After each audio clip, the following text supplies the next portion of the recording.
Dagdag SSS pensyon simula Enero 11, 2026. Walang paligoy-ligoy ito na. Ang balita na matagal nang hinihintay ng lahat ng pensioner sa Pilipinas kung ikaw ay isa sa mga benepisyaryo ng SSS or GSIS. Ito ang oras para malaman mo ang lahat ng detalye dahil simula Enero 15, 2026, makakatanggap ka ng karagdagang 6,000 SA iyong buwan ng pensyon. Hindi ito haka-haka o rumor. Ito ay kumpirmado na ng pamahalaan at ng Social Security System.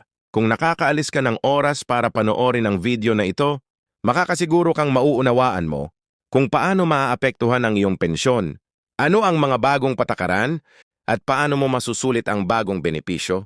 Huwag ka nang maghintay, simulan natin. Ang desisyong ito ay bunga ng matagal na pag-aaral at pagsusuri ng SSS at GSIs. Sa sistema ng pensyon, marami sa atin ang nakakaranas ng hirap dahil SA tumataas na presyo ng bilihin, pamasay at iba pang pang-araw na gastusin. Ang 6,000 dagdag sa pensyon ay hindi lamang bilang tulong sa bulsa ng mga senior citizens, kundi bilang sagot sa lumalaking pangangailangan ng mga retirees sa buong bansa.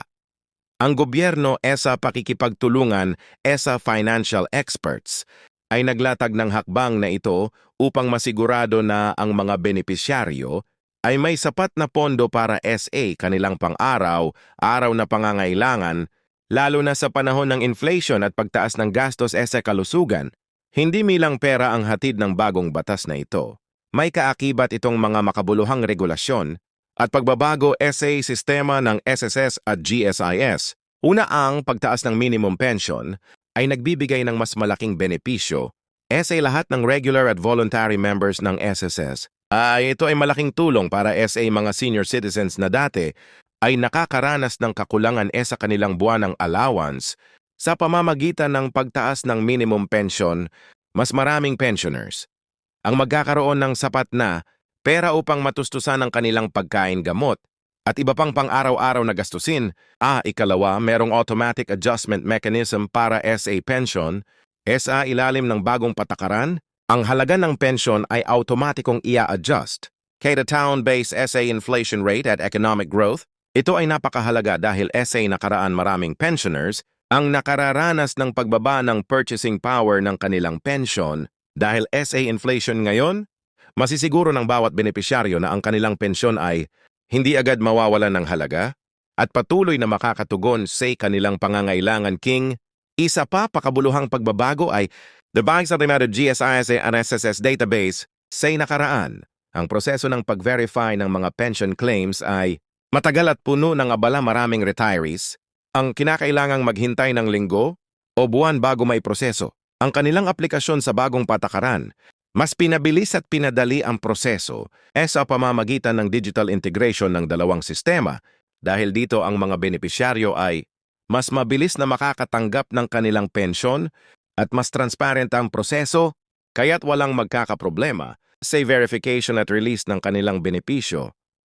Kasama rin SA mga pagbabago, ang digital payment option SA halip na pumila SA Bangko o SA Physical Payment Centers. Ang mga pensioners ay maaari nang tumanggap ng kanilang pensyon sa pamamagitan ng online banking, mobile wallets o iba pang digital platforms. Ito ay malaking tulong para sa mga senior citizens na nahihirapan sa pag-commute o sa mahahabang pila. Bukod dito, mas secure ang kanilang pera dahil mas kaunti ang posibilidad ng pagkawala o maling transaksyon. Ay sa SA, mga pinakakinagigiliwan ng mga pensioners ay ang special subsidy para SA low-income retirees.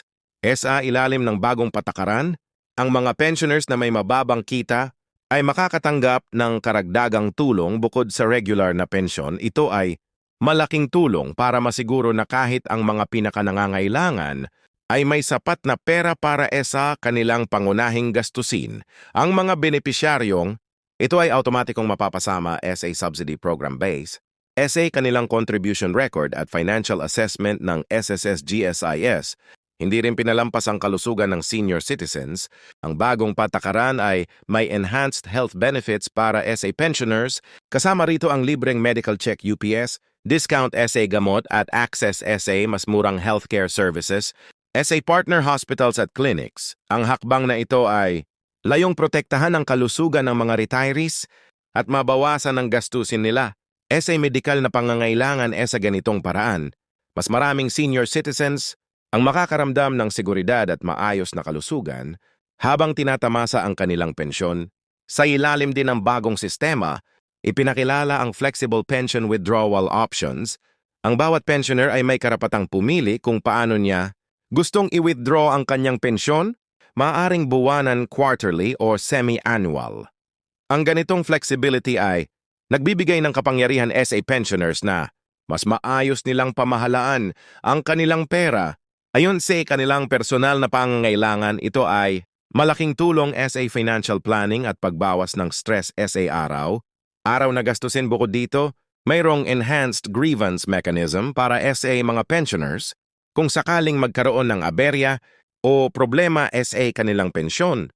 Mas pinadali at pinabilis ang proseso ng reklamo at pagayos ng issue. Maaari nang mag-file ng complaint online o sa pinakamalapit na SSS GSIS office at masisiguro na mabilis na matutugunan ang kanilang concern. Ang hakbang na ito ay nagbibigay ng proteksyon sa bawat benepisyaryo at masisiguro na walang sinuman ang maiiwan sa kanilang karapatan. Isa pa sa mga mahalagang detalye ay ang pagtutok sa financial literacy ng mga pensioners.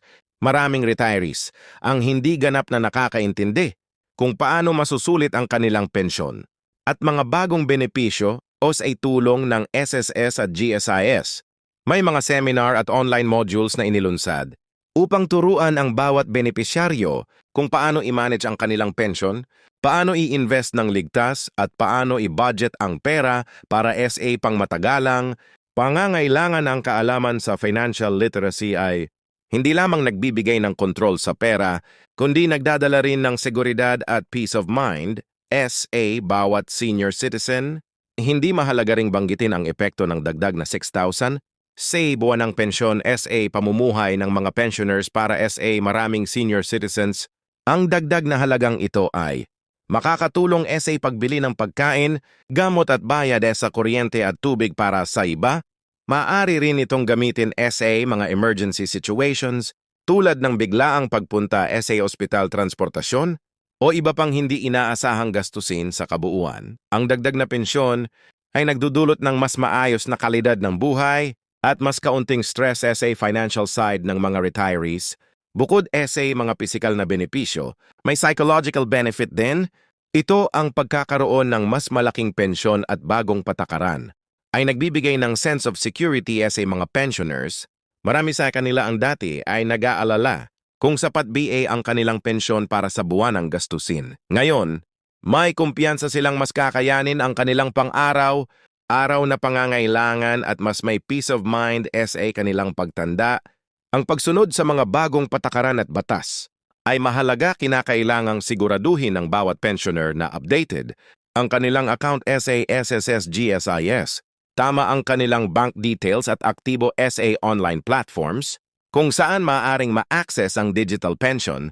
Ang simpleng hakbang na ito ay makakaiwas sa anumang delay o problema sa pagtanggap ng kanilang pensyon. Bukod dito, mahalaga ring malaman ang mga schedule at deadlines ng withdrawal upang mas maayos ang kanilang financial planning. Sa pangkalahatan, ang 6,000 dagdag sa SSS pensyon simula Enero 15, 2026 ay malaking balita para sa lahat ng senior citizens sa Pilipinas.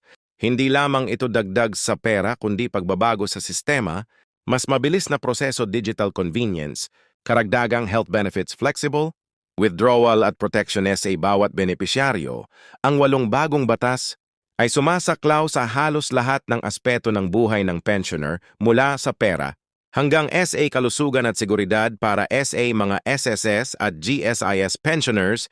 Ang pinakamahalagang hakbang ngayon ay maging updated sa mga bagong patakaran.